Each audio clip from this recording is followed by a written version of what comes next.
સમાચારો પર નજર કરીશું। સમાચાર પાટણથી પ્રાપ્ત થઈ રહ્યા છે। પાટણ જિલ્લામાં લાંબા વિરામ બાદ મેઘમહેર જોવા મળી રહી છે। પાટણ શહેર સહિત ગ્રામ્ય વિસ્તારોમાં ભારે પવન સાથે વરસાદ વરસ્યો। પાટણ, કંભીવાડા, કુળઘેર, ગોલાપુર અને માતરવાડીમાં ધોધમાર વરસાદ વરસ્યો। હારીજ, સમી, રાધનપુર, સાંતલપુરમાં મેઘરાજાનું આગમન થયું છે। ફરી એકવાર આગાહીકારોની સાચી પડી છે અને અતિશય ઉકળાટ બાદ વરસાદ થતા લોકોને ગરમીથી રાહત મળી છે। વધુ વિગતો સાથે સંવાદદાતા ભરત આપણી સાથે ફોન લાઈન પર જોડાઈ ગયા છે। ભરત, પાટણમાં કઈ જગ્યાએ હાલ વરસાદ વરસી રહ્યો છે, ત્યાં શું પરિસ્થિતિ છે? રોડ રસ્તા પર પાણી ભરાયા છે કે નહીં? શું છે વિગતો?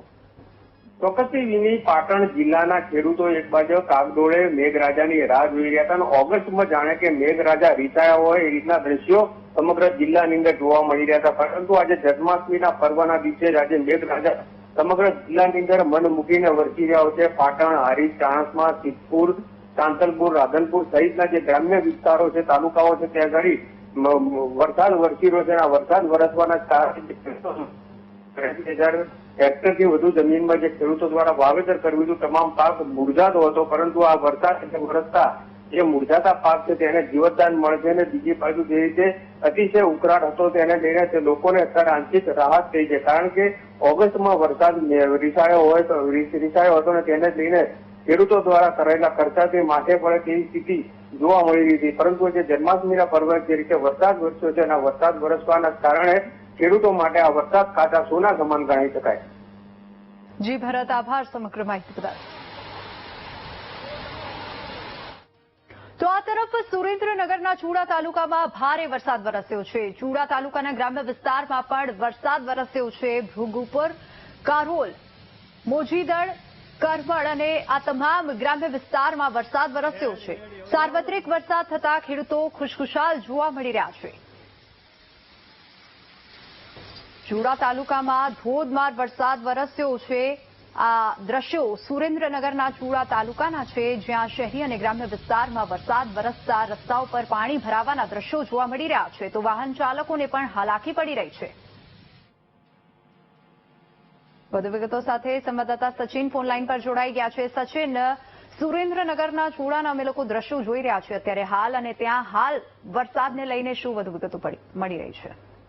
જી, જો વાત કરવામાં તો ચુડા સહિત ચુડા તાલુકામાં હવામાન વિભાગના આગાહીને પગલે ભારે વરસાદ પડ્યો છે, જેમાં ભગુપુર, કારોલ, મોજીદર, કરમળ સહિત આસપાસના ગ્રામ્ય વિસ્તારમાં વરસાદને લઈને ખેડૂતો ખુશખુશાલ જોવા મળી રહ્યા છે। જી સચિન, આભાર સમગ્ર માહિતી બદલ।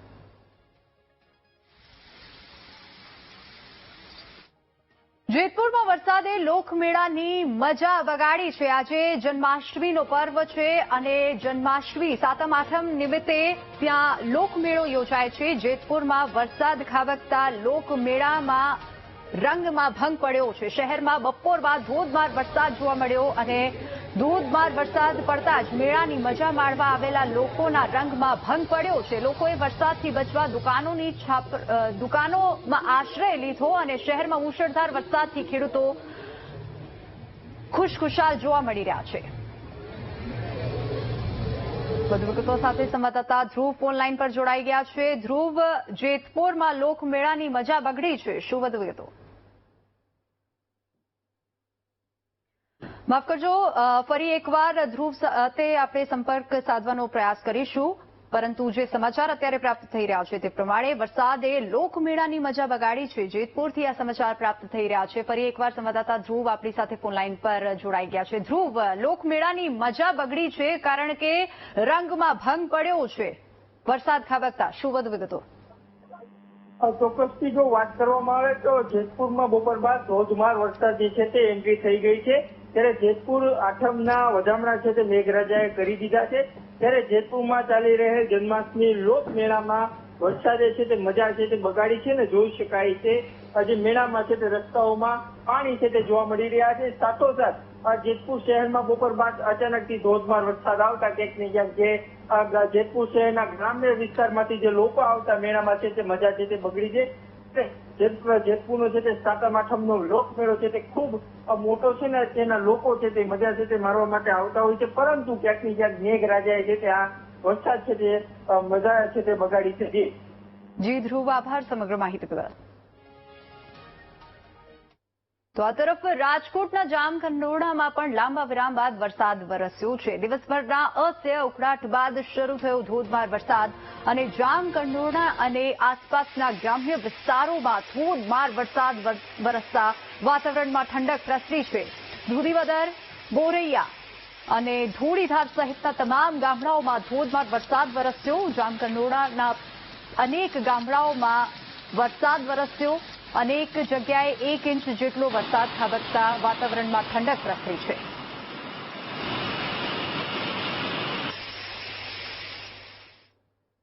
તો આ તરફ મહેસાણાના ઊંઝામાં લાંબા વિરામ બાદ વરસાદ શરૂ થયો છે. વરસાદની સાથે જ રસ્તાઓ પર વહી પડ્યા છે પાણી. તો રસ્તાઓ પર નદીઓ વહેતી હોય તેવા દ્રશ્યો સર્જાયા.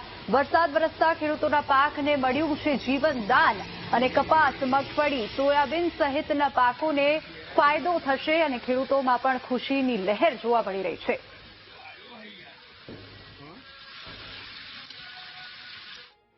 અમરેલીના સાવરકુંડલાના ગ્રામ્ય પંથકમાં મેઘો જામ્યો છે. સાવરકુંડલાના ખડસલી અને આસપાસના વિસ્તારોમાં ધોધમાર વરસાદ જોવા મળી રહ્યો છે. ભારે વરસાદથી ખડસલીની સ્થાનિક નદી ગાંઠી તૂર બની ગઈ છે. વરસાદના કારણે ખેડૂતોને ફાયદો થશે.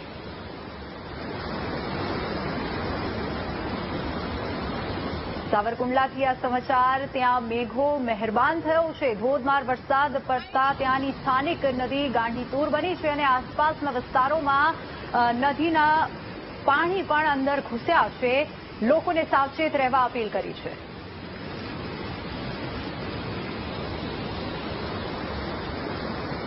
તો આ તરફ અમરેલીના ધારી પંથકમાં મેઘરાજાની જોરદાર બેટિંગ જોવા મળી. ધારીથી તુલસીશ્યામ માર્ગ પર વરસાદી પાણી ફરી વળતા લોકોને હાલાકી પડી રહી છે અને ટ્રાફિક જામના દ્રશ્યો સર્જાયા છે. પાણી ફરી વળતા ટ્રાફિક જામના દ્રશ્યો સામે આવ્યા. વાહન ચાલકો જીવના જોખમે પાણીમાંથી પસાર થતા જોવા મળ્યા છે. ભારે વરસાદના કારણે ખેતરોના પાણી રોડ પર વહેવા લાગ્યા છે.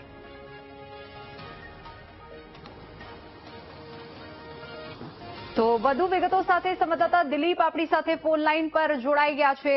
દિલીપ, અત્યારે જે અમરેલીમાં દ્રશ્યો આપણે જોઈ શકીએ છીએ કે એક તરફ સ્થાનિક નદી ગાંડીતુર બની છે તો બીજી તરફ રસ્તાઓ પર નદીના પાણી આવી જતા લોકોને હાલાકી પણ પડી રહી છે. શું વધુ વિગતો? અમરેલી ધારી પંથકમાં ખાસ કરી મેઘરાજાની જોરદાર પધરામણી થઈ છે. અસહ્ય ઉકળાટ બાદ ધોધમાર વરસાદ વરસ્યો છે. ખાસ કરી ધારી પંથકમાં વરસાદ વરસ્યો છે. અહીં ધારીના જે તુલસીશ્યામ માર્ગ પર વરસાદી પાણી છે તે રોડ રસ્તા પર ફરી વળ્યા હતા. અહીં ધીરાથી જે તુલસીશ્યામના માર્ગ પર રોડ પર જ વરસાદના પાણી ફરી વળ્યા હતા. ત્યારે ટ્રાફિક જામ થયો હતો. આ વરસાદના પાણીથી ટ્રાફિક જામ થયો હતો. અહીં બાઇક ચાલકો પણ જીવના જોખમે આ પાણીમાંથી પસાર થતા જોવા મળ્યા છે. ત્યારે ભારે વરસાદના કારણે ખેતરોમાંથી પાણી હાલ રોડ પર વહવા લાગ્યા છે. જી દિલીપ, આભાર સમગ્ર માહિતી બદલ.